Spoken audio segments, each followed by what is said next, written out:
Bienvenidos a otro video más de el módulo de génito urinario y en este video, bueno, vamos a estar intentando descubrir, como bien ven aquí, las enfermedades glomerulares. Vamos a estar cubriendo la mayoría de los tipos de estas condiciones, así que vamos a darle para allá. Tenemos mucho material que cubrir. Y en primer lugar, tomé esta tabla de uno de los libros de patología del doctor Edward Golgin, donde él divide, al menos, los diferentes tipos de glomerulonefritis, evidentemente tomando en cuenta hallazgos microscópicos, patológicos, anatomopatológicos, ¿verdad? Eh, pero que son una forma de uno poder entender, porque siempre se habla tanto de diferentes tipos de glomerulonefritis, pero ahora con estos conceptos tal vez podemos entender qué significa una de la otra. Por ejemplo, cuando se habla de glomerulonefritis focal, usualmente se refiere que van a estar afectados solo una poca cantidad de glomérulos a nivel de biopsias, a nivel de observación histopatológica. Cuando se habla de glomerulonephritis difusa, básicamente es que todos los glomérulos están anormales. La focal son unos cuantos, la difusa, todos. También tenemos proliferativa. Usualmente habla cuando hay más de 100 núcleos en los glomérulos afectados. Cuando tenemos glomerulonefritis membranosa, dice que no hay un cambio proliferativo, es decir, que no va a tener las características de la glomerulonefritis proliferativa, pero la membrana basal del glomérulo, GBM, glomerular basal membrane, va a estar gruesa, va a estar gruesa. Tenemos también la glomerulitis membranoproliferativa, va a ser una combinación, ¿verdad?, de ambos. Vamos a tener las características de los núcleos, ¿verdad?, glomérulos hipercelulares, y vamos a tener el grosor aumentado en la membrana basal glomerular. O sea, que es una combinación de la proliferativa y la membranosa. Vamos para abajo acá. Glomerulonefritis focal segmentada, ¿verdad? Aquí usualmente vamos a tener fibrosis solamente en una parte del glomérulo. Similar a cuando hablábamos del focal aquí arriba, que solo una parte del glomérulo, aquí vamos a agregar la fibrosis. Glomerulonefritis creciente, vamos a tener proliferación de las células parietales alrededor del glomérulo. Vamos a tener glomerulonefritis primarias y secundarias. La primaria solamente involucra el glomérulo, mientras que la secundaria no solamente se conforma con el glomérulo, sino que puede afectar otros órganos. Ahora, ¿cuáles son los mecanismos que conocemos fisiopatológicos de las enfermedades glomerulares en general? En primer lugar, tenemos los inmunocomplejos. Entonces, estudiaban inmunología. Recuerdan que una de las reacciones de hipersensibilidad, la necesidad de hipersensibilidad tipo 3, eran enfermedades por inmunocomplejos, uniones de anticuerpos y de antígenos que se depositaban en los tejidos y causaban ciertos daños en estos lugares. Los inmunocomplejos circulan y se depositan ¿dónde? En el caso de esta enfermedad, vamos a depositarlos a nivel del glomérulo, ¿ok? Y esto puede ocurrir, por ejemplo, en el lupus eritematoso sistémico, donde el ADN y el anti-ADN, que son los complejos antígeno-anticuerpos que aparecen en el lupus eritematoso sistémico, pueden depositarse en el glomérulo y, bueno, producir enfermedades, glomerulopatías a nivel renal, ¿verdad? En esta enfermedad. Los inmunocomplejos pueden tener la posibilidad de activar el sistema del complemento. Cuando el complemento, específicamente su fragmento 5A, es producido, esto va a producir quimiotaxis. Recuerden que quimiotaxis es la capacidad de atraer glóbulos blancos. Específicamente, la quimiotaxis va a estar dirigida a los neutrófilos. Por lo tanto, vamos a tener inmunocomplejos que se forman, se depositan en el glomérulo, van a activar el complemento, el 5A va a producir quimiotaxis, van a llegar los neutrófilos al glomérulo, los neutrófilos dañan el glomérulo Y este daño ocurre principalmente en los tipos nefríticos de glomerulonefritis. También, en vez de inmunocomplejos, puede pasar que los anticuerpos sean dirigidos contra la misma membrana basal glomerular. También podemos tener que hayan células T, linfocitos T, que produzcan citoquinas. Y esas citoquinas pueden dañar la membrana basal glomerular, haciendo que pierda su carga negativa, además de que también puede dañar su estructura de forma de podocitos. Se parecen mucho. Número 1, inmunocomplejos. Número 2, sensibilidad directa, ¿verdad? Esta sería hipersensibilidad tipo 3 por inmunocomplejos. La segunda sería crear anticuerpos contra la membrana basal glomerular, hipersensibilidad tipo 2, o tal vez una hipersensibilidad tipo 4 mediada por citoquinas. 3 tipos de hipersensibilidades que pueden ocurrir en las enfermedades glomerulares. Ahora, ¿cuáles son las manifestaciones clínicas de la enfermedad glomerular? Depende de si es un síndrome nefrítico, que hablamos de eso en el video anterior, si es un síndrome nefrótico o ya un daño glomerular crónico. Ahora, el síndrome nefrítico lo hablamos levemente en la clase anterior. Básicamente la lesión glomerular es causada por los neutrófilos, como decíamos anteriormente, que son atraídos por el complemento, específicamente el 5A. Esto va a causar el daño a nivel de la membrana basal glomerular, que va a llegar a hematuria, va a haber presencia de glóbulos blancos en orina, va a haber escape de proteína, pero va a haber proteinuria. Entre los hallazgos vamos a tener que hay hipertensión causada por retención de sal. Recuerden que si se reabsorbe la sal, vamos a tener reabsorción de agua. Si se reabsorbe agua, va a haber aumento del volumen. Si aumenta el volumen, aumenta la presión. También vamos a tener hinchazón periorbital, un edema alrededor de los ojos. Esto es característico debido a la retención de sal. En algunos casos, el edema es más generalizado. Puede dejar fovea, significa que le vas a poner el dedo. Y cuando pones el dedo en el paciente, va a dejar como una especie de huella y luego se va a volver a la normalidad. Recuérdense que la presión hidroestática va a estar aumentada debido a la retención de sodio, porque esto va a aumentar la presión, y si se aumenta la presión arterial, aumenta la presión hidroestática, y si aumenta la presión hidroestática, aumenta la salida de líquido al espacio intersticial, y por eso hay edema. Además de que tú pudieras hacer un caso también de decir que como hay proteinuria, tú pudieras crear un caso de que también está disminuyendo la presión oncótica si se pierde albúmina. También puede presentar oliguria, hablábamos de eso también en un video anterior, menos de 400 mililitros de orina al día. También va a haber hematuria, donde vamos a tener glóbulos rojos dismórficos presentes en el examen de orina. También vamos a tener neutrófilos presentes en la sedimentación urinaria, particularmente en los tipos de glomerulonefritis con complejo inmunológico. Recuerden que esos son los que activan el complemento. La presencia de eritrocitos es un hallazgo clave, 50-80%, ocasionalmente acompañados de presencia de glóbulos blancos.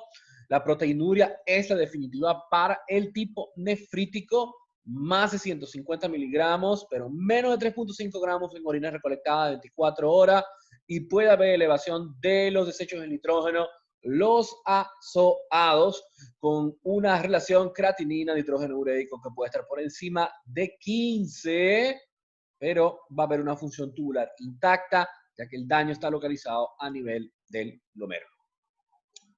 Entre los diferentes tipos nefríticos de glomerulopatías, vamos a ver unos cuantos. La primera que vamos a estar viendo es la enfermedad de Berger, también conocida como glomerulopatía por inmunoglobulina A. Es la nefropatía más común a nivel mundial. La mayoría de los casos son nefríticos. Solo un 5% de los Bergers va a comportarse nefrótico, es decir, que la proteinuria va a ser más severa. En este caso, usualmente está entre los rangos más de 50, menos de 3.5, que es lo que define a un síndrome nefrítico. Fíjense que los síndromes nefríticos usualmente están mediados por hipersensibilidad tipo 3, inmunocomplejos hipersensibilidad tipo 2, anticuerpos directos o hipersensibilidad tipo 4 por citoquinas de los linfocitos T. ¿Ok?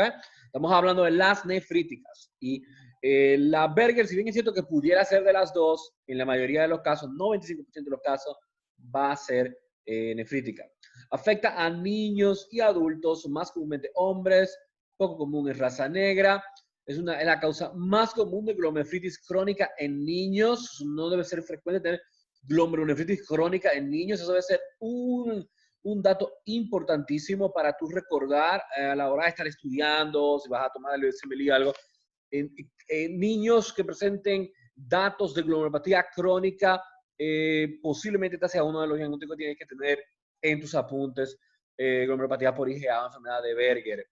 Especialmente si te dan los datos que apuntarían a un tipo nefrítico de glomerulopatía.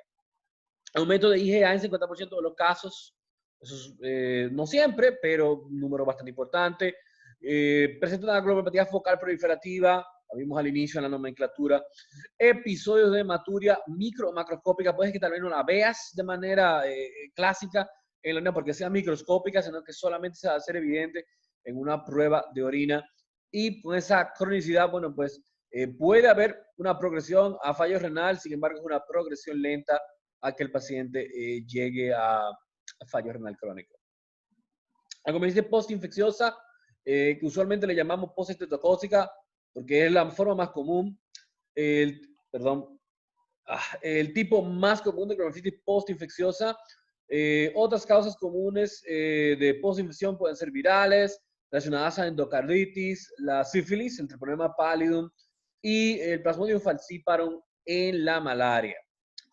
Usualmente ocurre con la infección del estreptococo, por eso casi siempre cuando te hablan de postinfecciosa, casi siempre la llaman postestreptocócica.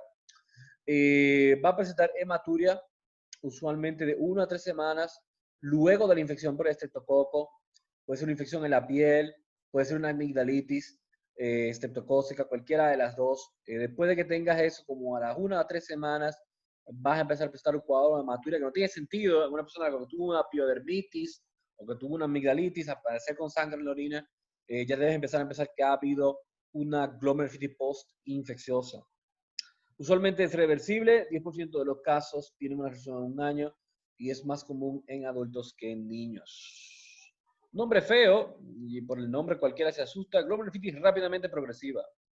Síndrome clínico primario o secundario a una glomerulopatía. Va a haber una pérdida rápida de función renal rápidamente progresiva, es su nombre.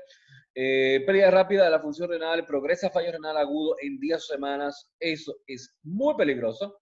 Puede estar asociada a formación de semilunas. Semilunas es un hallazgo que se puede encontrar por microscopía electrónica. ¿Okay?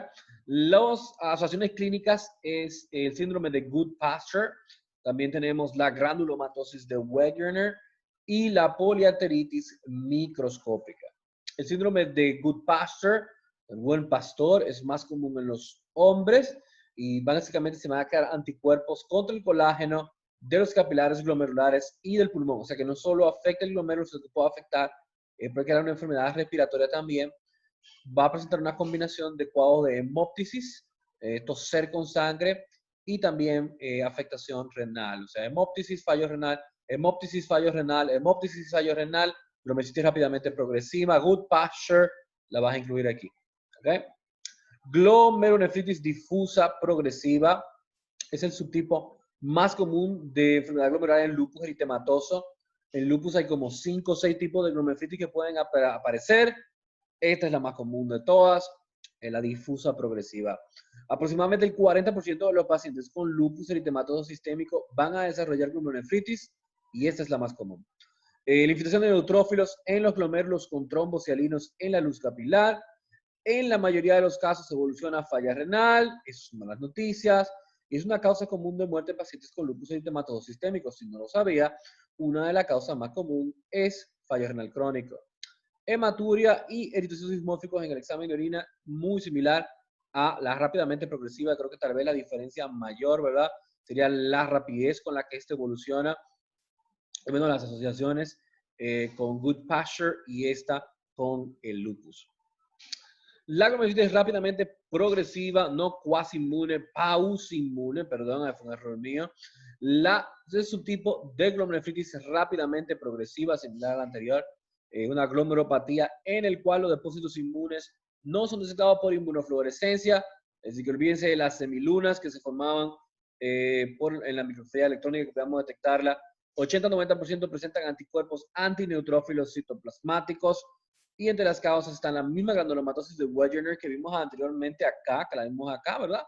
Pero ya aquí no vamos a tener el Goodpasture, sino que vamos a tener otras enfermedades como el Church-Strauss y poliangitis microscópica.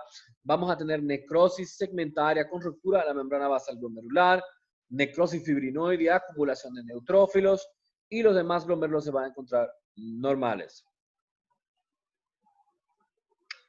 Ya pasando al síndrome nefrótico, como habíamos hablado en un video anterior, mucho más severo en términos de la proteinuria que se produce, más de 3.5 gramos recolección de orina a 24 horas, y usualmente es debido a lesión glomerular causada por citoquinas en vez de los neutrófilos, como vimos en el nefrítico.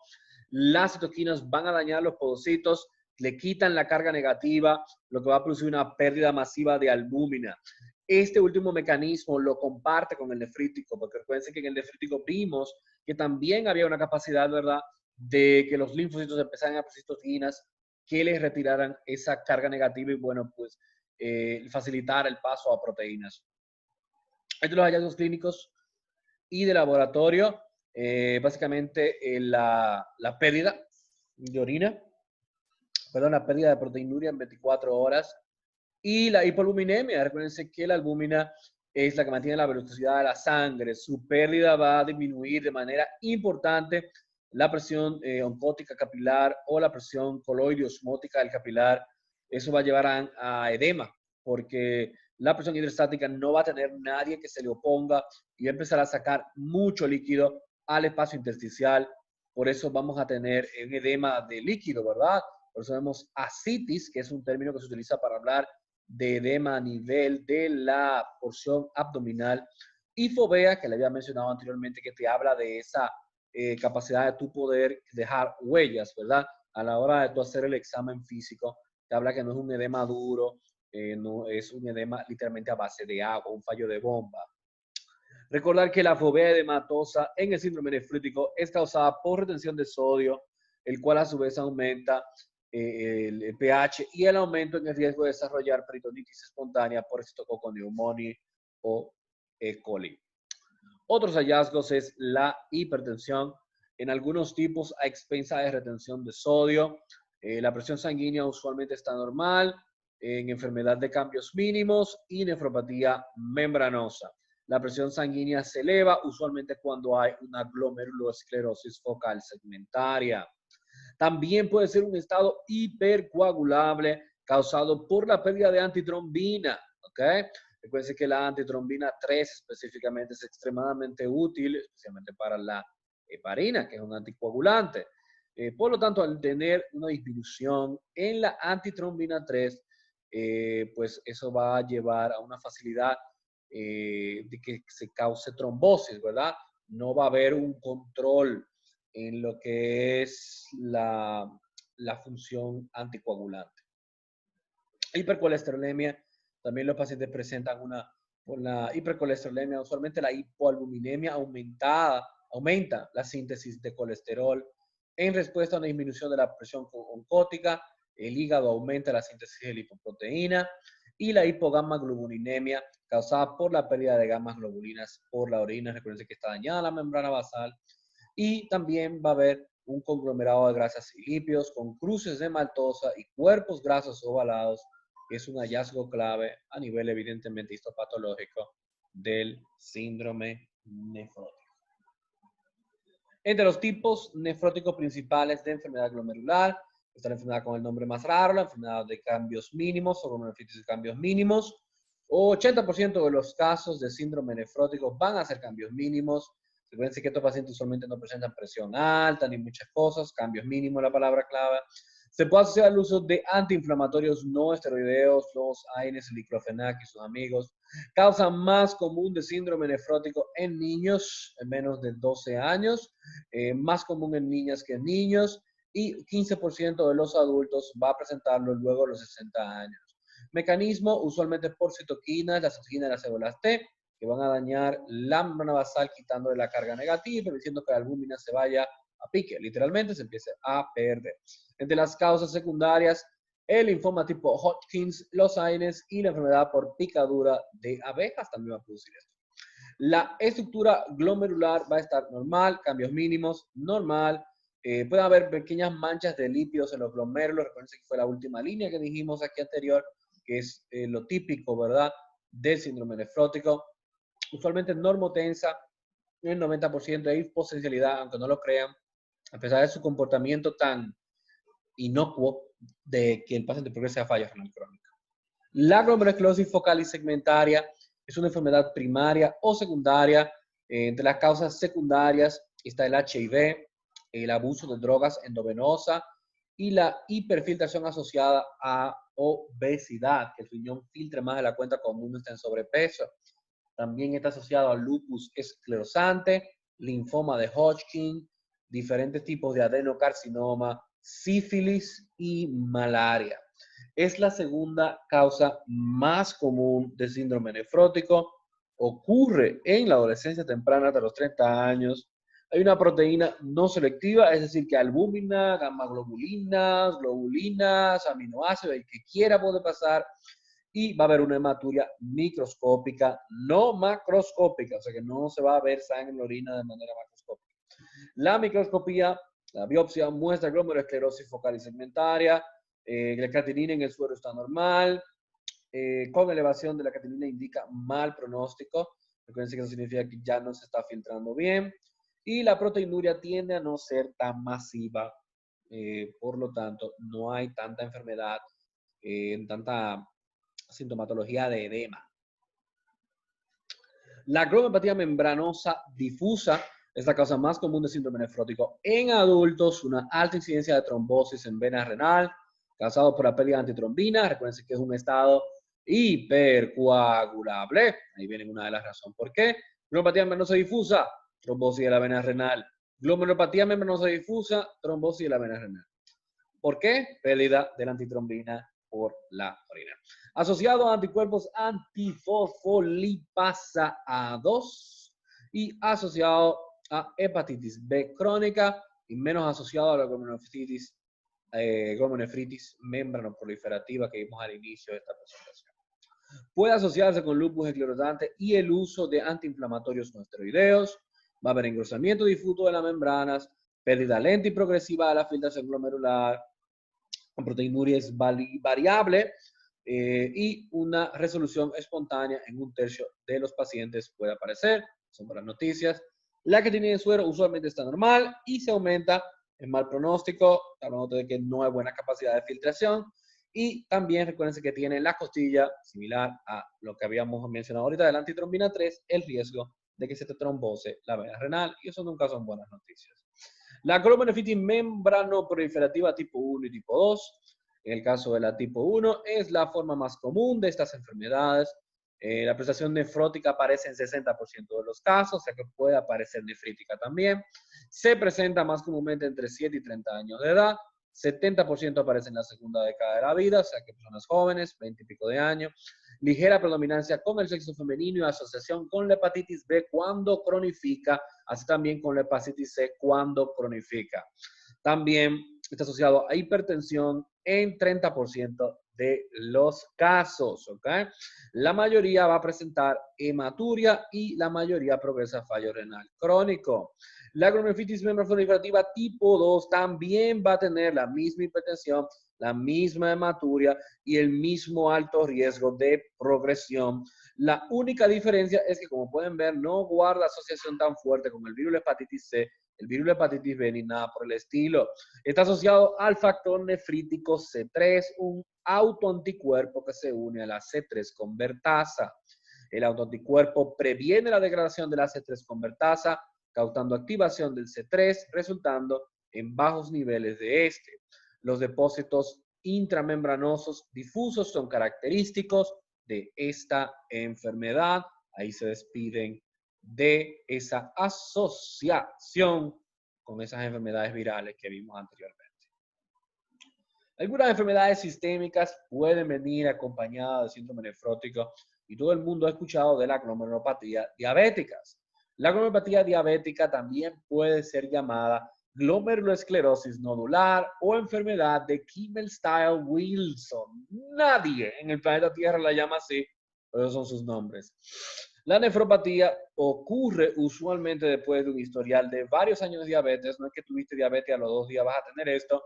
Muchos años, especialmente de mal control, más de 10 años para que te dañen los riñones, un proceso lento. La glomerulopatía puede ocurrir puede ocurrir en ambos, en la diabetes tipo 1 como en la tipo 2. Más frecuente en la tipo 1 usualmente porque usualmente debutan más temprano que en la tipo 2. La causa más frecuente de enfermedad renal crónica en los Estados Unidos es la diabetes mellitus. Recuérdense que esta enfermedad es la que más va a llevar a pacientes a diálisis.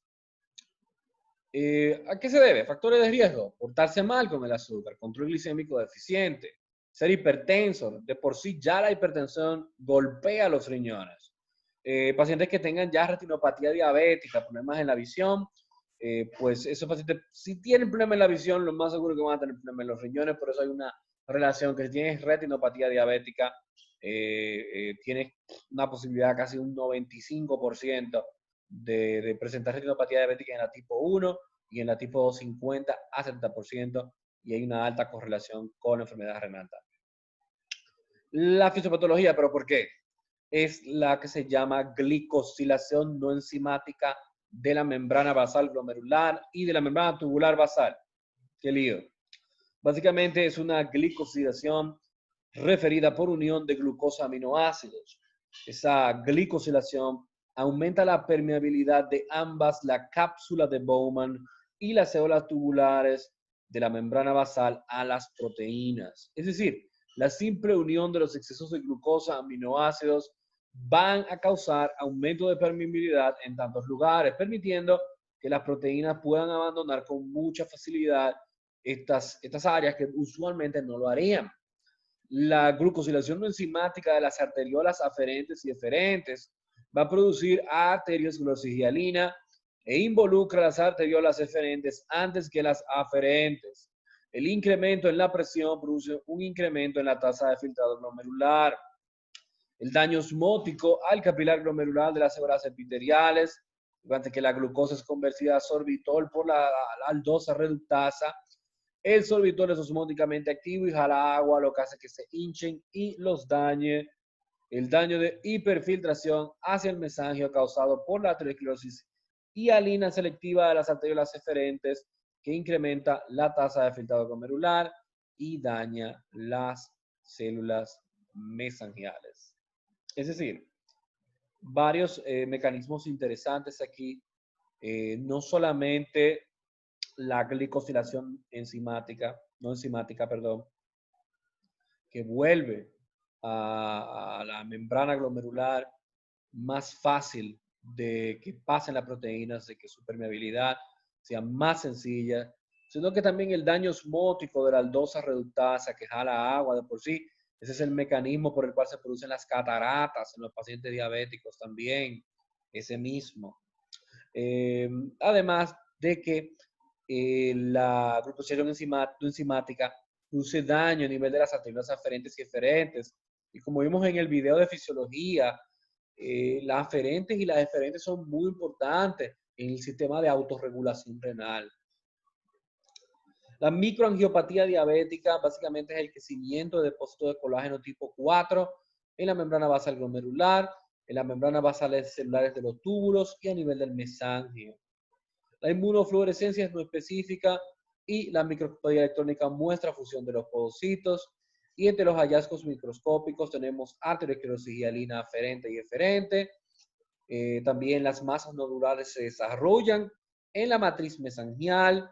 Y entre los hallazgos clínicos vamos a tener microalbuminuria, que es una manifestación inicial de glomerulopatía diabética en laboratorio. Usualmente inicia luego de los 10 años que tenga el paciente un control glicémico malo. Otras enfermedades renales asociadas con la diabetes mellitus incluyen la necrosis papilar renal, la pielonefritis aguda y crónica también. La enfermedad de Berger, que hemos hablado ahorita, más comúnmente nefrítica, nefropatía más común en todo el mundo. Afecta a niños y adultos. Recuerden que ya hemos hablado de Berger en niños que tengan glomerulonefritis crónica, y que en la mayoría de los casos, o no en la mayoría, al menos en la mitad de los casos, 50% de los casos, iba a presentar elevación de la inmunoglobulina A. Y recuerden que de las poses streptocócicas es posiblemente la forma más común de las poses infecciosas, no es la única. Recuerden que el ecovirus, el HIV adenovirus, la sífilis, la malaria también pueden producir poses infecciosas, pero usualmente es por estreptococo. Espera encontrar esto 1 a 3 semanas posterior a la infección, no solo de la piel, sino de la faringe, como dice aquí también. La difusa proliferativa, recuerden que es el subtipo más común de la enfermedad glomerular por lupus. Aproximadamente el 40% de los pacientes con lupus van a tener este tipo, van a tener glomerulonefritis, y de ese 40%, la mayoría va a ser difusa proliferativa. Casi el 100% con afectación importante del sistema orgánico, cerebritis, neumonitis o vasculitis, también va a tener afección renal. O sea que el lupus eritematoso sistémico es una enfermedad con un peso, valga la redundancia, sistémico muy importante.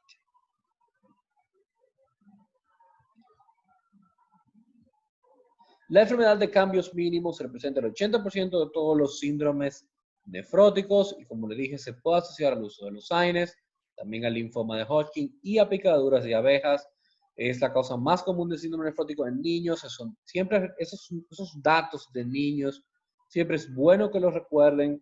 Recuerden que los síndromes nefróticos, usualmente la fisiopatología es mediada por citoquinas de origen linfocitario. La glomerulosclerosis focal y segmentaria es una enfermedad primaria o secundaria, y recuérdense que puede estar asociada a HIV y al uso de drogas endovenosas, también a la obesidad por la hiperfiltración que ocurre también. Aquí menciona el linfoma de Hodgkin también, inclusive al lupus eritematoso sistémico, al adenocarcinoma de mama, intestino y pulmón, etc. Y la membranosa difusa es la causa más común de síndrome nefrótico en adultos. Recuérdense que tiene el problemita de la trombosis de la vena renal por el asunto de la pérdida de antitrombina 3 por la orina. Y recuérdense que teníamos dos tipos de la membrana proliferativa, tipo 1 y tipo 2. Recuérdense que la tipo 1 va a tener esa asociación con las virus de la hepatitis, especialmente con la hepatitis C, mientras que la tipo 2 es más un déficit, ¿verdad? Más bien un autoanticuerpo contra la C3 convertasa. Bueno, bien, va a ser la razón principal de estos fallos. Recuerden que ambas, al menos en el comportamiento clínico, es similar: hipertensión hematuria y fallo a cronicidad renal. El síndrome de Alport, que es una enfermedad glomerular hereditaria, es recesivo ligado al X. Recesivo X es el más común, 80% de los casos, y hay tipos autosómicos dominantes o recesivos, mutaciones en cadenas alfa del colágeno tipo 4, los estudios de anticuerpos no clonales y la microscopía electrónica son útiles para detectar los defectos a nivel de la membrana basal glomerular. Hipertensión hematuria microscópica y macroscópica parece ser uno de los problemas, parece como el grupito de síntomas más comunes en enfermedades glomerulares, acompañado de la proteinuria, puede ser selectiva o no. También va a haber antecedentes familiares de hematuria, recuerden que es una enfermedad hereditaria. La pérdida auditiva neurosensorial de tono alto, las cataratas y el lenticono anterior también son algunas de las cosas que pueden estar asociadas al síndrome de Alport, que pueden aparecer. La enfermedad renal en etapa terminal es más común en hombres que en mujeres, y la mayoría tienen enfermedad renal terminal a la edad de 35 años, o sea que es una enfermedad que progresa con mucha facilidad. Recuerden que es hereditaria, la tienes desde que naciste.